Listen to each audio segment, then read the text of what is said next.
3 days after the council meeting, space itself seemed to go crazy. Every long-range sensor in the galaxy started showing impossible readings.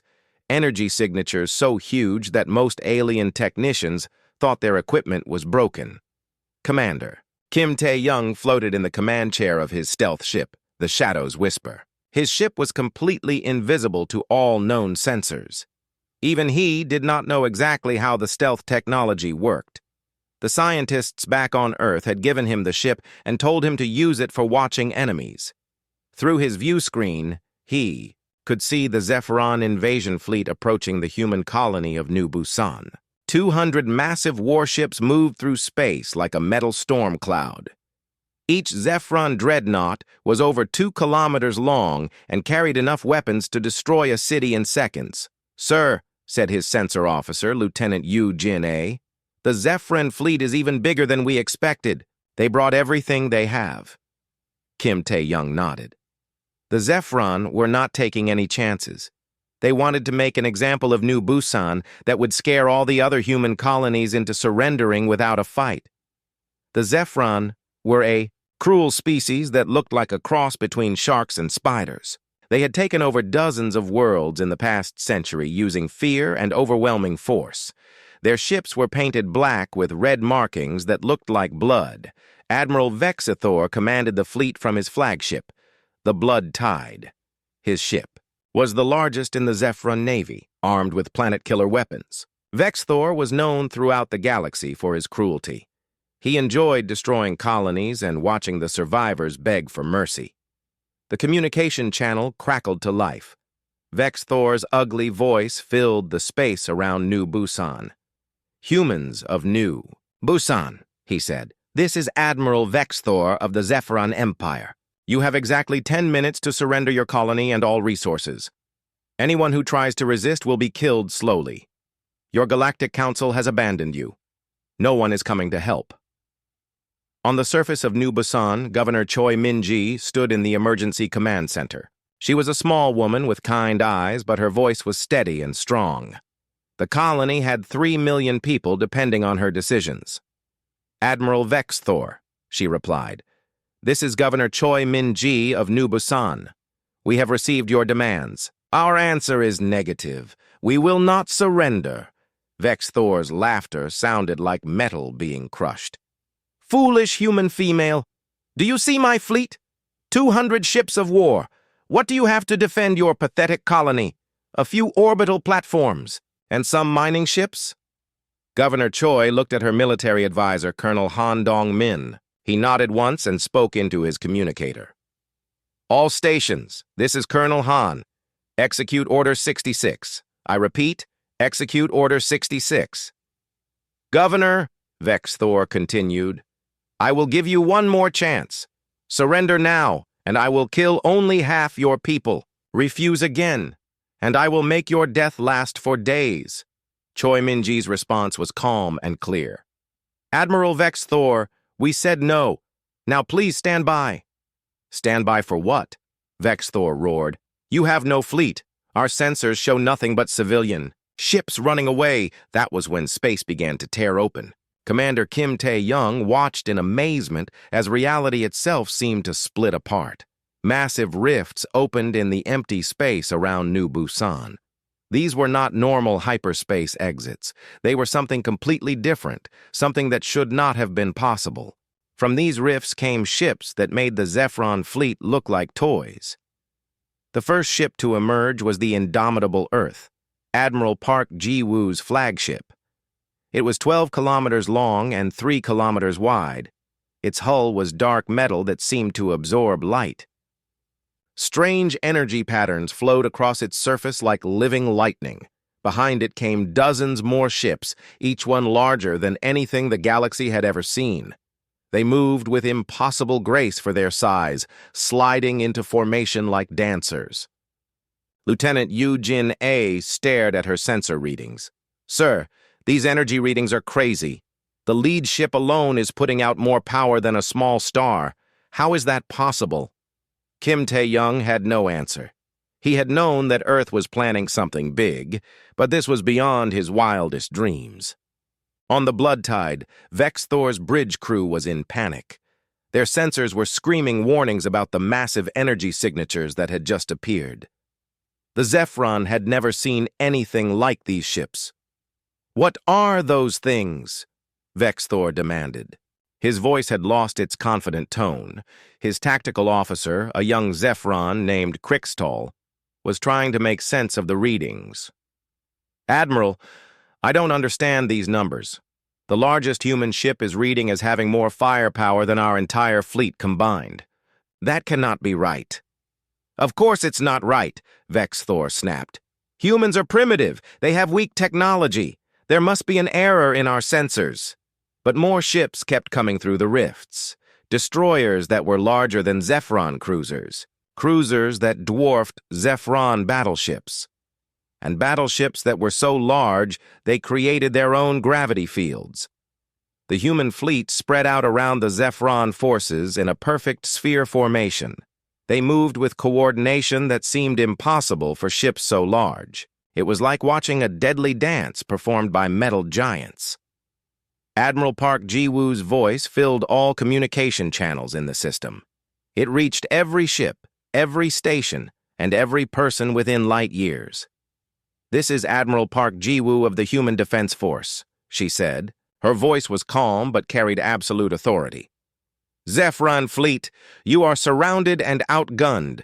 You have 30 seconds to power down your weapons and prepare to surrender."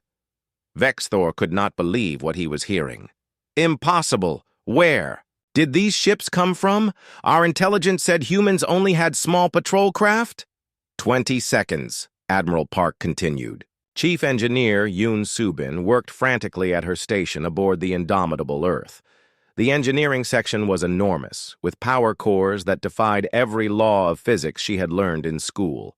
Antimatter reactors the size of city. Blocks fed energy to weapon systems that could crack planets. "Admiral," she reported, "all weapon systems are online. Dimensional torpedoes are loaded. Gravity cannons are charged. Point defense systems are tracking 2.3 million potential targets."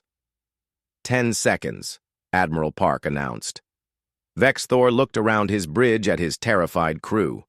The human ships had appeared from nowhere and surrounded his entire fleet in less than 5 minutes. This was supposed to be an easy victory against helpless humans. "Admiral," his communications officer whispered, "what are your orders?" Vex Thor's pride would not let him surrender to humans. "All ships, open fire! Destroy them all!" The Zephyron fleet unleashed everything they had. Thousands of energy beams and missiles flew toward the human ships. The space between the fleets lit up like a deadly fireworks show. The human ships did not even try to dodge. The Zephyron weapons hit the human hulls and simply disappeared. The energy beams were absorbed harmlessly. The missiles exploded without leaving a scratch. It was like throwing rocks at a mountain. "Impossible," Vex Thor whispered. Admiral Park's voice came again, but now it was cold as space itself. "You had your chance. All human ships, you are cleared to engage. Show them what happens when you threaten our people." What happened next would be talked about in scared whispers across the galaxy for generations. The human ships opened fire. Their weapons did not work like anything the galaxy had ever seen. Instead of energy beams or missiles, they seemed to reach through space itself. Dimensional rifts opened inside Zephyron ships, tearing them apart from within. The destroyer Quantum, Fury, commanded by Captain Nam Ho-jin, fired weapons that created tiny black holes. These miniature gravity wells pulled Zephyron ships apart like they were made of paper. "Engineering reports all weapons functioning normally," his tactical officer reported. "Gravitic torpedoes are working perfectly. Enemy ships are being crushed by their own mass. Fighter squadrons launched from the human carriers. But these were not normal fighters. They phased in and out of reality itself, appearing inside enemy ships to deliver devastating attacks before vanishing again. Lieutenant Colonel Song Hye-jin led the elite squadron called Soul's Angels. Her fighter could exist in multiple dimensions at once. She flew through solid matter like it was empty space. Angels 1 through 12, this is Soul Leader, she called to her pilots. Remember, we're not here to destroy everything. We're here to send a message. Make it count. Her wingman, Major An Kite, reported impossible readings from his instruments. Soul Leader, my computer says I'm in 17 different places at once. Is that normal? Normal is what we make it. Angels 2, Song replied, as she phased her fighter through a Zephran battleship and emerged on the other side. The battleship exploded behind her, but she was already attacking the next target. In less than 20 minutes, the entire Zephron invasion fleet was either destroyed or surrendering. 200 ships that had been the terror of this part of the galaxy were reduced to floating wreckage and emergency beacons. Vexthor's flagship was badly damaged but still intact. Admiral Park had ordered it to be spared so there would be survivors to tell the story. This is Admiral Park to the surviving Zephron forces, her voice announced. You will return to your empire and deliver this message. Humanity is no longer accepting attacks on our colonies. News of the battle at New Busan spread across the galaxy faster than light itself. Every species that had dismissed humans as primitive was now staring at sensor recordings that made no sense. The videos showed human ships doing things that broke every known law of physics. On the crystal world of Veltari Prime, their greatest scientists gathered in the Hall of Knowledge. These beings had spent thousands of years mastering energy manipulation. They could create matter from pure thought and bend light to their will. But what they were seeing from the human battle footage made their crystalline minds crack with confusion. High-resonator Thalnix projected the battle data into a three-dimensional display. Her crystal body flickered with frustrated energy patterns. "Look at this weapon strike," she sang in her musical language. "The human projectile appears to ignore all defensive shields and armor. It passes through solid matter as if it does not exist, then becomes solid again inside the target ship." The other Veltari scientists chimed their agreement and confusion. According to their understanding of reality, this was impossible. Matter could not exist in two states at the same time. Energy could not selectively ignore physical barriers. Elder Resonator Kielvan, oldest and wisest of their kind, studied the data with growing alarm. The energy readings suggest they are manipulating space-time itself, but the power requirements for such technology should be beyond any single civilization. They would need to harness the energy of multiple stars. Meanwhile, on the military world of Morsgeth, General Korvax stood before his top strategists. The proud warrior race had built their entire culture around combat tactics and military superiority. They had studied warfare for millennia and believed they understood every possible battle strategy. But the human tactics made no sense. "Explain to me," Korvax growled to his tactical computer, "how a fleet can surround an enemy force in perfect formation while moving through dimensions that our sensors cannot detect." The computer's artificial mind, programmed with every battle in galactic history, could only respond, "This tactical formation is impossible according to all known principles of space warfare. The human ships appear to exist in 11 dimensions, simultaneously while maintaining perfect coordination across multiple reality layers." Strategic Commander Vector, Korvax's most trusted advisor, pointed to another part of the battle recording. "General, watch this sequence. The human fighters appear inside the enemy ships without breaching the hull. They attack from within, then vanish before the explosions reach them. How do you fight an enemy that can ignore physical barriers?"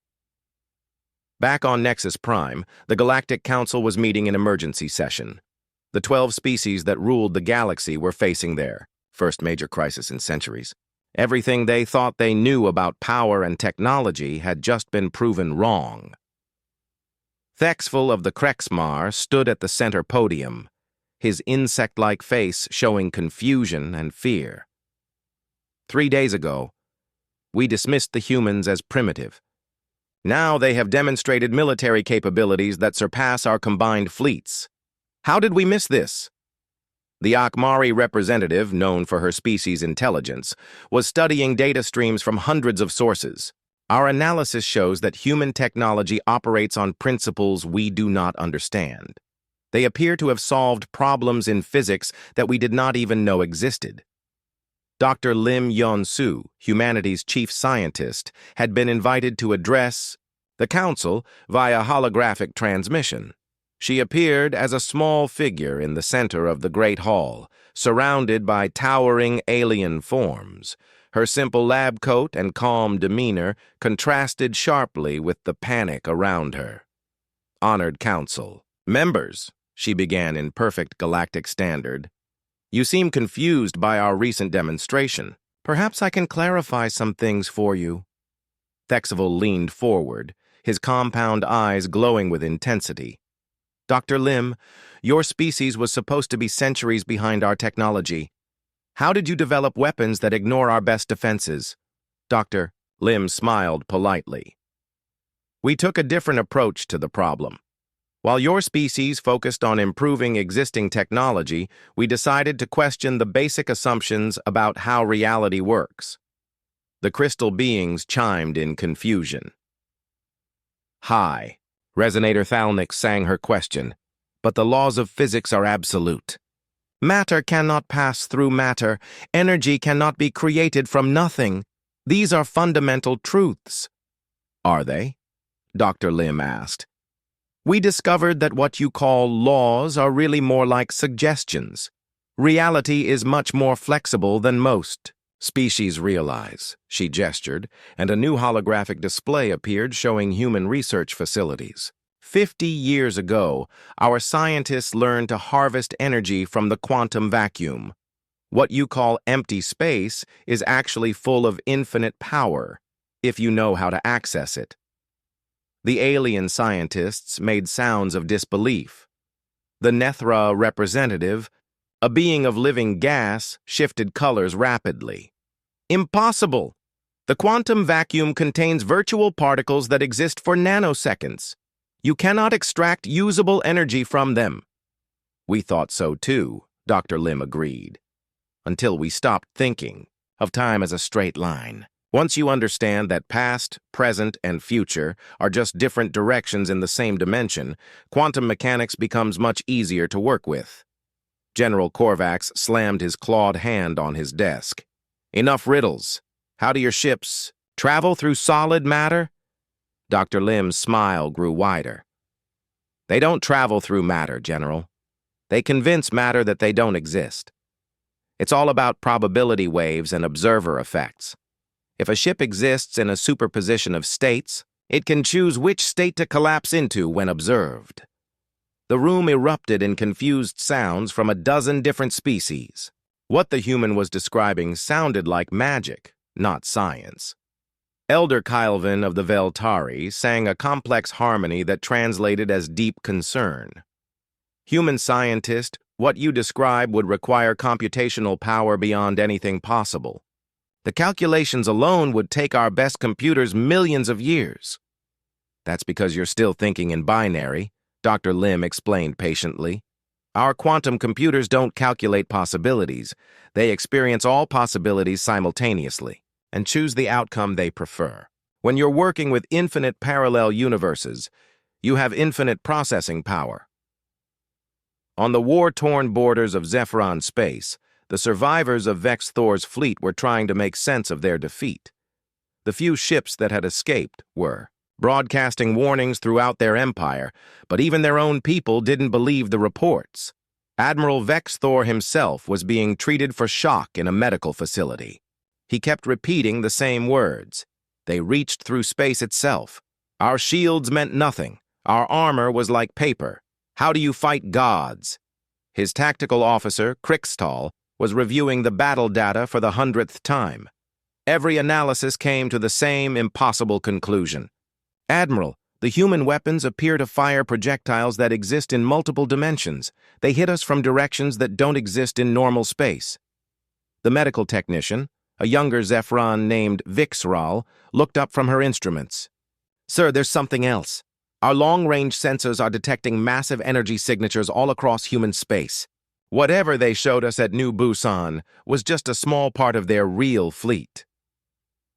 Back in the council chamber, Dr. Lim was continuing her explanation. The real breakthrough came when we realized that consciousness itself affects reality at the quantum level. Our ships don't just follow the laws of physics. They negotiate with them. The assembled aliens stared at her in stunned silence. Finally, Thexville found his voice. You are saying that your technology is based on consciousness, controlling matter? In simple terms, yes, Dr. Lim nodded. We discovered that the universe is much more alive than anyone thought. It responds to will and intention, especially when backed by sufficient understanding and energy. She gestured again, and the display showed human ships in action. Our vessels have artificial intelligence that can think in multiple dimensions. They don't just calculate the best course of action, they imagine it into existence. The Morsgeth general was having trouble processing this information. This sounds like superstition, not science. That's what we thought too, Dr. Lim admitted, until we tested it. The universe turned out to be much stranger and more wonderful than we expected.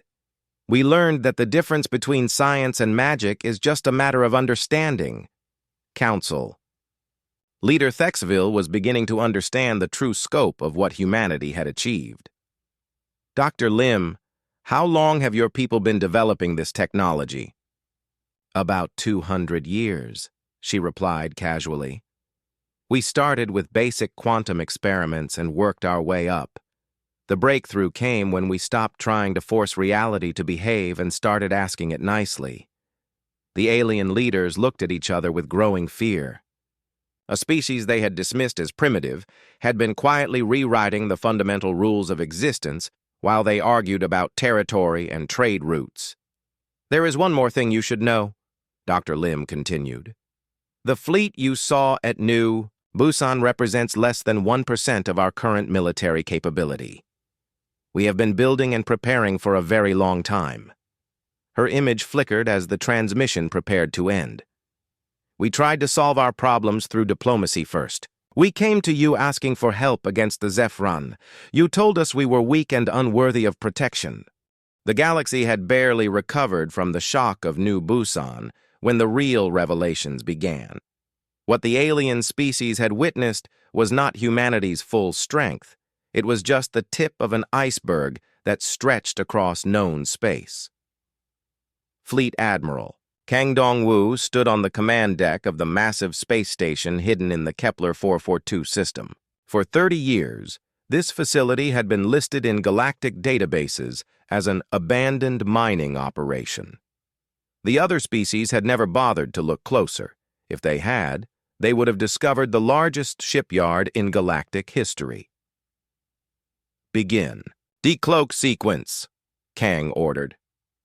His voice carried the weight of decades spent preparing for this moment. Around him, his engineering staff worked at controls that would have seemed like magic to most galactic civilizations. Chief Engineer Park Min-soo monitored power systems that drew energy directly from the quantum vacuum. All stealth fields are dissipating, Admiral. The shipyard will be fully visible in 60 seconds. What emerged from the darkness of space defied comprehension. The shipyard stretched for hundreds of kilometers in every direction. It was not just a construction facility, it was an entire industrial ecosystem designed to build vessels on a scale that dwarfed anything the galaxy had ever imagined. Thousands of human ships in various stages of construction filled the facility. Some were larger than the indomitable Earth. Others were so vast they could carry entire cities within their hulls, and in the center of it all, a ship so enormous that it generated its own gravity field strong enough to hold an atmosphere. Similar reveals were happening throughout human space. In system after system, empty regions suddenly revealed massive installations that had been hidden in plain sight for decades.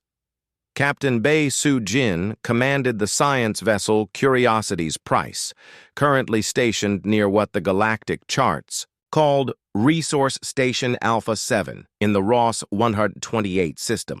To alien observers, it appeared to be a simple mining platform, extracting rare metals from asteroids. "Beginning revelation protocol," she announced to her crew.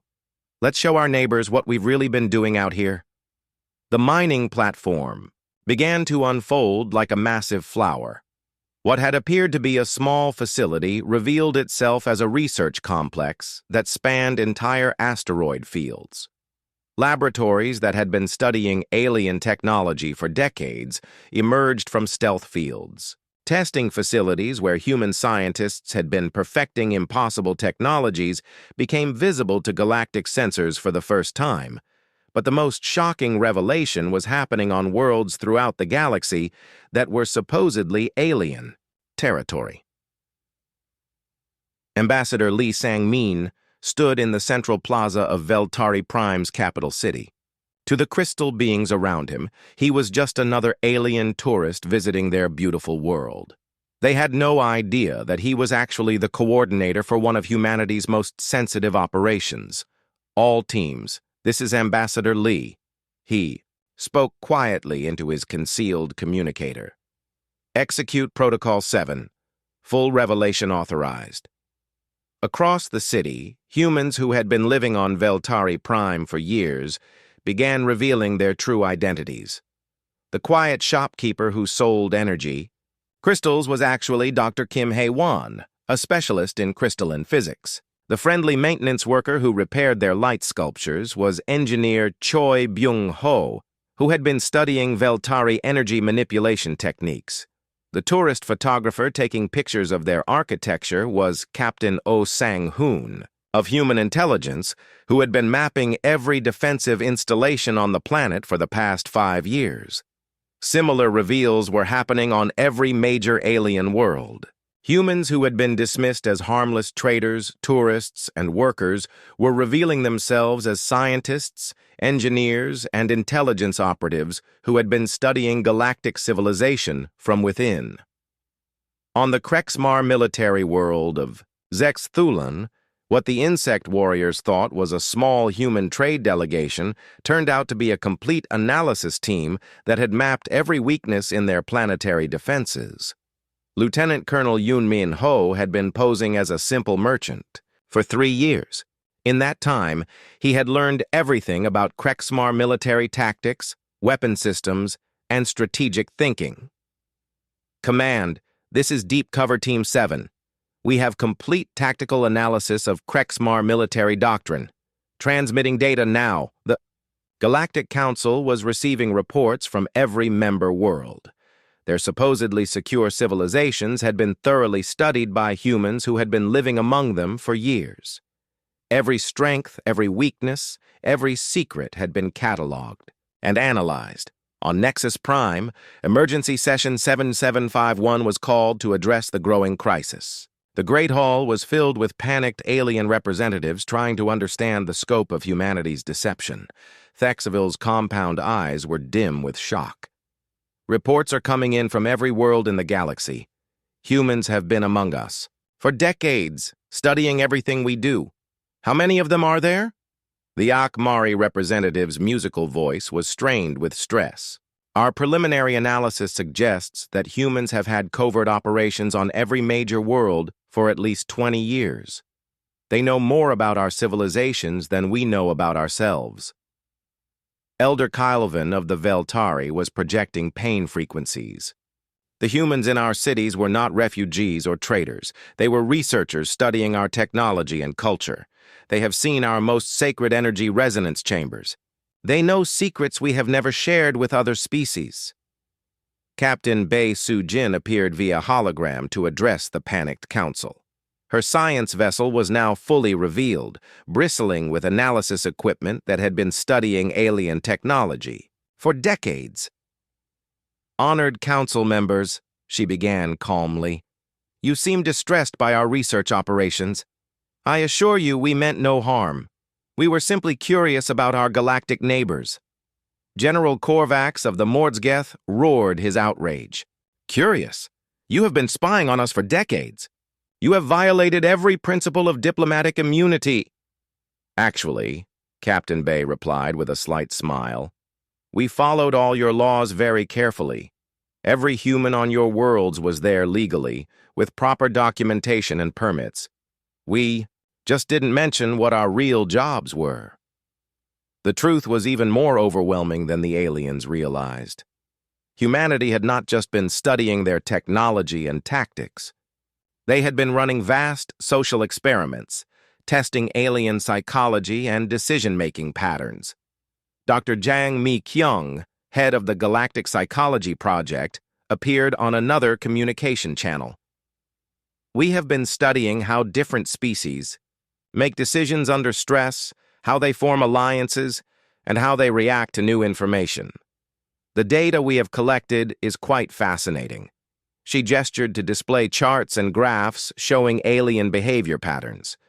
For example, we predicted the Galactic Council's response to our request for help with 97.3% accuracy. "We knew you would dismiss us as primitive and refuse to assist.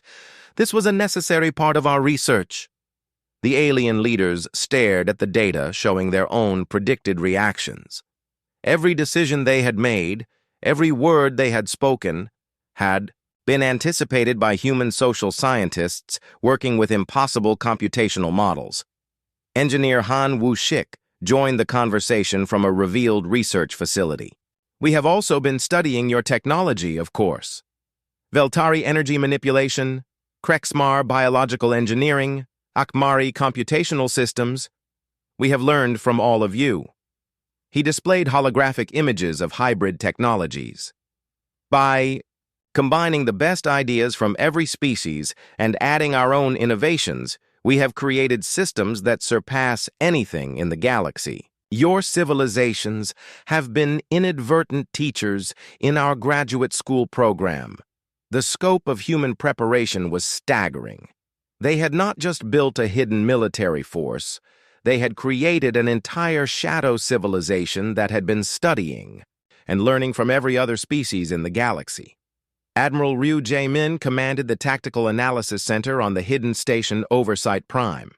For years, his teams had been monitoring every military exercise, every fleet movement, every strategic decision made by alien forces. "We have complete tactical profiles on every major military force in the galaxy," he reported to the Council. "We know your standard formations, your preferred strategies, your logistical limitations, and your command structures. We have run simulation battles against every possible combination of alien fleets." His display showed the results. Human forces, winning every scenario by overwhelming margins. "This was not intended as preparation for conquest," Admiral Ryu explained. "We needed to know if we could defend the galaxy against external threats. The answer is yes, but only if we work together." Director John Min-ho of the Galactic Research Initiative appeared to deliver the final revelation. "Everything we have shown you, the impossible technology, the hidden fleets, the covert research operations, all of this was preparation for something much larger." The display changed to show long-range sensor data from the edge of the galaxy. Strange distortions in space-time indicated something massive approaching from the void between galaxies. "We have detected signs of an invasion force from outside our galaxy," Director Jion announced. "Entities that use technology we do not understand, operating according to physics that may be completely different from our own. They appear to view entire civilizations as resources to be harvested." 6 months later, the galaxy was a completely different place. The transformation had not come through war or conquest, but through something far more powerful, the terrifying realization that everything they thought they knew was wrong. President Kim So-young stood at the podium in the new Galactic Assembly Hall on Earth. The building had been constructed in just 3 months using human technology that could reshape matter at the molecular level. Representatives from every known species sat in chambers designed to accommodate their unique biological needs. The old Galactic Council structure was gone. In its place was something unprecedented, a truly cooperative government where every species contributed their unique strengths to common goals. "Fellow beings of the galaxy," President Kim began, her voice carried by translation systems that converted her words into the languages and communication methods of dozens of different species. 6 months ago, most of you saw humanity as a minor annoyance. Today, we work together as equals in the greatest alliance our galaxy has ever known. The audience was a mixture of alien representatives who still struggled to accept their new reality, but they were learning to adapt because the alternative was extinction. The Zephyron Empire had been the first to understand the new order. After their devastating defeat at New Busan, they had expected complete destruction. Instead, Admiral Park Ji-woo had offered them something unexpected: redemption. Former Admiral Vexthor, now reduced to captain status, stood before the assembly. His proud warrior species had been humbled, but not destroyed. The Zephyron Empire formally apologizes for our attacks on human colonies, he announced. We accept our new role as guardians of the Outer Rim territories under human oversight. The transformation of the Zephyron from galactic raiders to border defenders had been swift and complete. Human psychological experts had studied their warrior culture and found ways to redirect their aggression toward positive goals. Now they served as the galaxy's first line of defense against external threats. Director John Min-ho stood to deliver his regular update on the approaching dangers. Behind him, massive holographic displays showed the edge of galactic space where reality itself seemed to be breaking down. The entities we have designated as the Void Collective are still 18 months away from our outer systems, he reported. However, our deep space monitoring stations are detecting increasing distortions in space-time as they approach. The display showed impossible images, regions where stars simply vanished, where the laws of physics seemed to change from moment to moment, where the very concept of matter and energy appeared to be different. These beings do not use technology as we understand it, Director John continued. They appear to exist in multiple dimensions simultaneously and can manipulate reality at a fundamental level. Against such enemies, no single species would have any chance of survival. Captain Seo Jun-ki commanded the Deep Space Monitoring Station Eternal Vigil, positioned at the very edge of galactic space. His mission was to watch for the approaching threat and provide early warning to the rest of the galaxy. The latest probe data confirms our worst fears, he reported via quantum entanglement communication. The Void Collective harvests entire civilizations by consuming the basic forces that hold matter together. They turn solar systems into raw energy that they use to fuel their expansion into other dimensions. The assembled aliens listened in horrified silence. This was a threat beyond anything they had imagined possible. Entire star systems simply ceased to exist when the Void Collective passed through them. Admiral Park Ji-woo took the podium to address the military situation. At 73 years old, she had become the supreme commander of the Combined Galactic Defense Force, a military organization that would have been impossible just 6 months earlier. Our defense preparations are proceeding ahead of schedule, she announced. Human shipyards are now producing vessels at a rate of 50 capital ships per day. Each one incorporates the best technologies from every species in our alliance. The new ships were marvels of cooperative engineering. They combined human dimensional manipulation with Veltari energy systems, Krexmar biological computers, and Akmari tactical analysis networks. The result was a fleet that could fight enemies operating under completely different physical laws. More importantly, Admiral Park continued, we are training integrated crews from all species. Humans cannot face this threat alone. We need Morsgeth, tactical expertise, Nethra adaptation capabilities, and Silvani biological intelligence working together as unified teams. Captain Nam Ho-jin appeared via holographic transmission from the new super dreadnought Unity of Stars. His ship was 12 times larger than the indomitable Earth and crewed by representatives from every allied species. Admiral, the integration.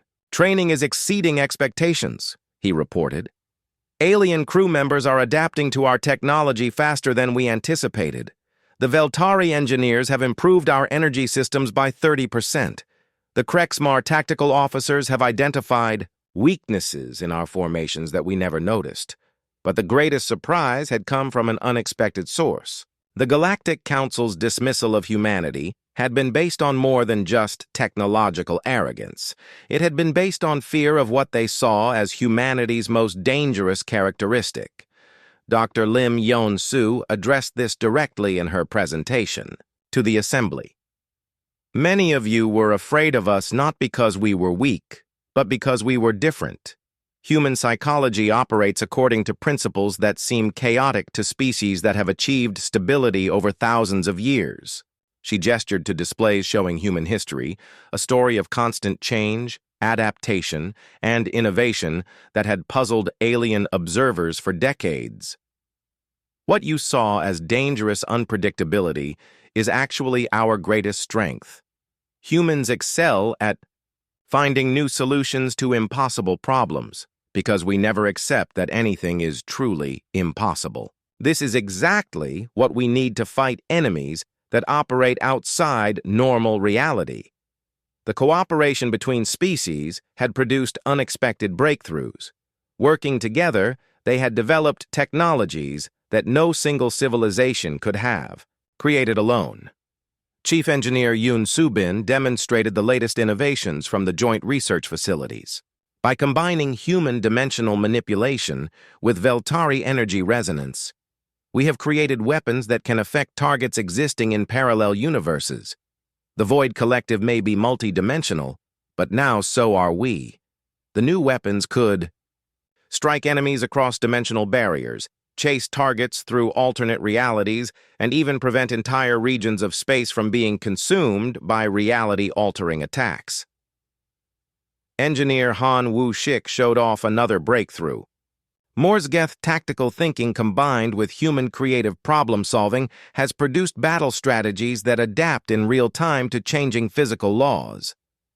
Our fleets can continue fighting even if the enemy changes the fundamental forces of the universe in mid-battle.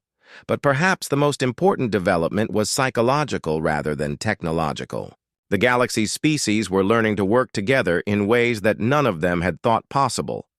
Governor Choi Min-ji, now serving as Director of Interspecies Cooperation, reported on the social changes taking place throughout the galaxy. Mixed species. Colonies are showing adaptation rates that surprise everyone. When beings from different worlds work together toward common goals, they develop capabilities that neither species possessed alone. The transformation was visible everywhere. Veltari crystal cities now incorporated Silvani biological architecture. Krexmar military academies taught human improvisation techniques alongside traditional tactics. Human colonies included meditation chambers designed by gas-form Nethra philosophers.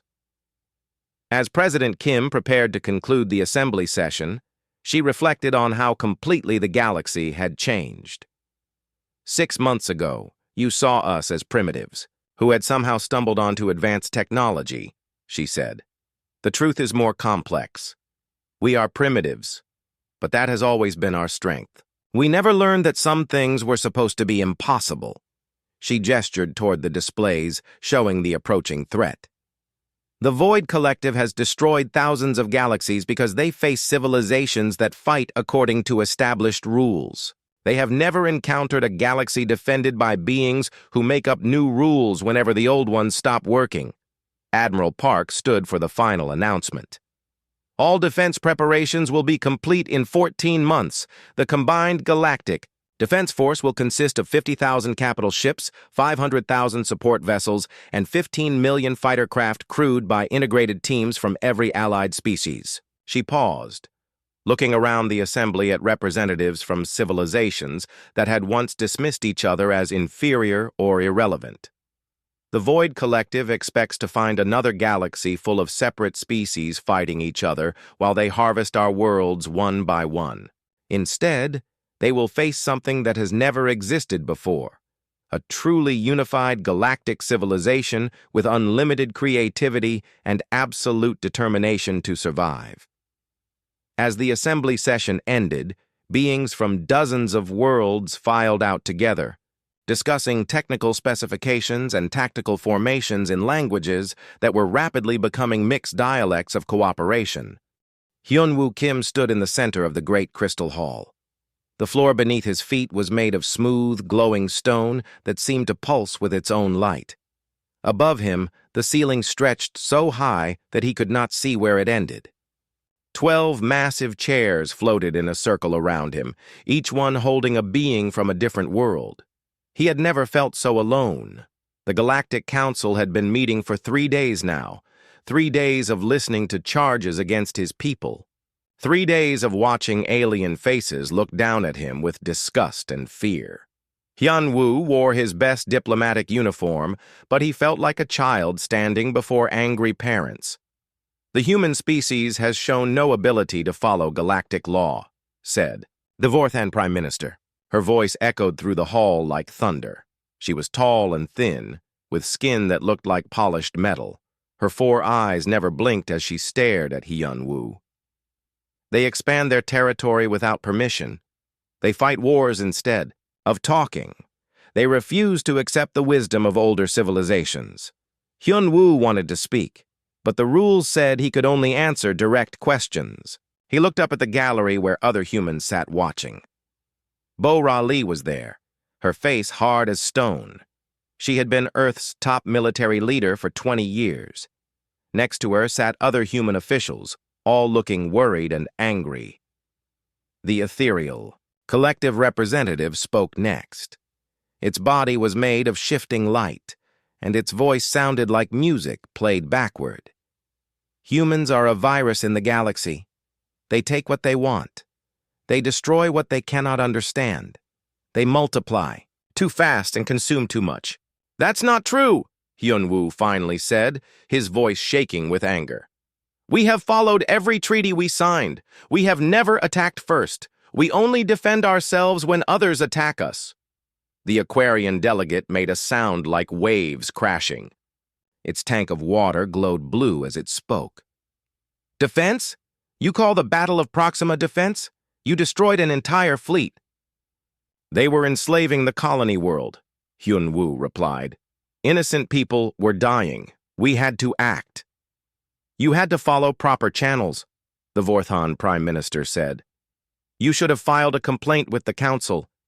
We would have investigated in due time." "Your investigation would have taken years," Bo-Ra Lee called out from the gallery. "Those people would have been dead by then." The crystal beings of the resonance spoke in harmony. Their voices rang like bells. "This proves our point. Humans act without thinking.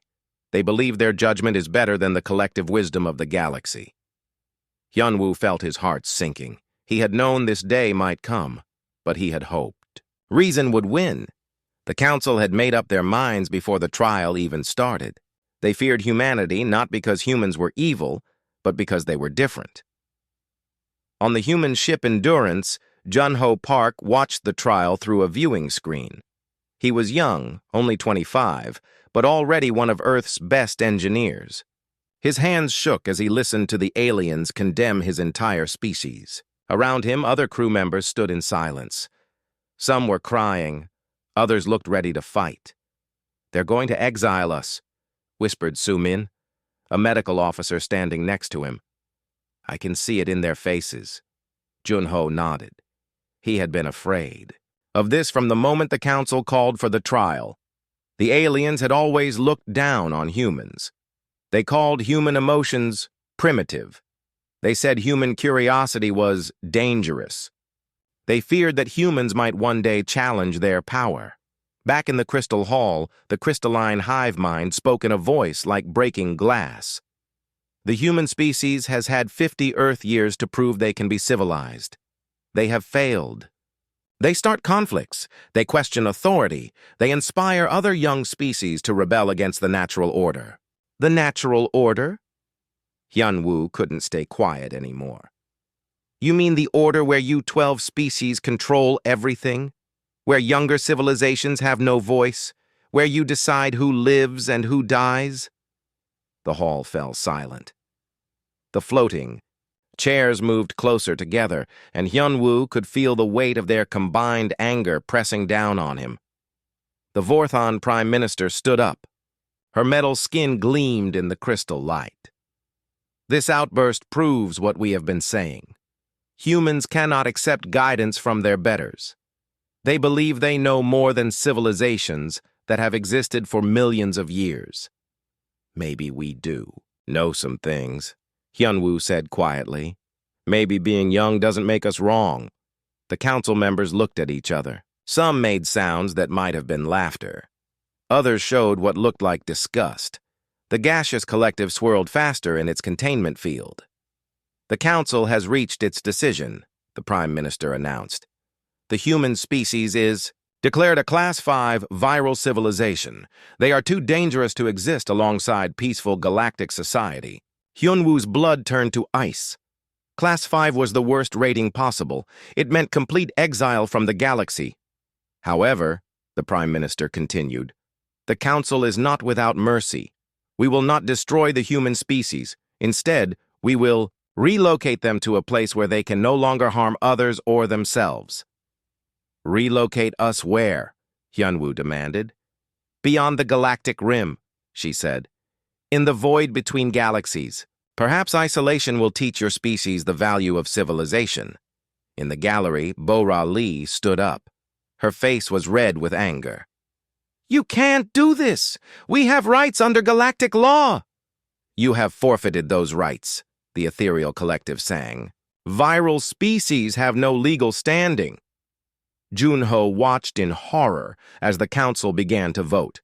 One by one, each member cast their decision. The vote was not even close. 11 voted for exile. Only the youngest member, representing a species that had joined the council just a century ago, voted against. The sentence is exile, the Prime Minister declared. All human settlements, ships, and stations will be transported immediately to the designated zone. A quantum barrier will prevent any return to galactic space. For how long? Hyunwoo asked. Forever, she replied. The crystal hall began to glow brighter. Hyunwoo felt a strange tingling in his skin. Around him, the air itself seemed to vibrate.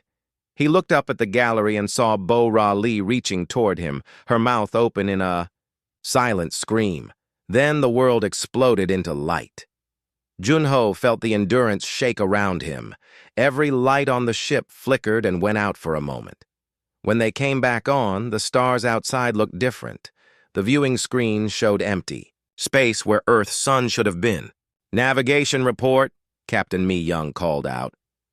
Unknown star system, the navigator replied, his voice shaking. No familiar constellations. No known reference points. Throughout the ship, people were crying and shouting. Junho pressed his face to the nearest window and saw other human ships floating nearby. Thousands of them. Military vessels, colony ships, cargo haulers, and passenger liners. All of them lost in space together. Communications from Earth Fleet Command, the radio officer announced. All human settlements have been transported. Earth, Mars, the Jupiter colonies, everything. We're all here, wherever here is. Junho closed his eyes and tried not to think about what they would find in this empty place. No trade routes, no supply lines, no friendly worlds to visit, just humans, alone in the dark between the stars. On one of the military ships, Bo-Ra, Lee stood on the bridge and stared out at the alien stars. She had fought in 3 wars and survived 4 assassination attempts, but she had never felt so lost. Around her, her officers waited for orders. Ma'am, her aide whispered. What are your commands? Bo-Ra straightened her shoulders. She was still a general, even here in exile. Her people needed her to be strong. Send a message to all human ships, she said. Tell them we're going to survive this. Tell them we're going to build something better than what we left behind. But, even as she spoke the words, Bo-Ra wondered if they were true. The void stretched endlessly in all directions, cold and empty and hostile. The Galactic Council had sent them here to die slowly, forgotten by the civilized galaxy. They had no idea that in trying to destroy humanity, they had just made the biggest mistake in galactic history.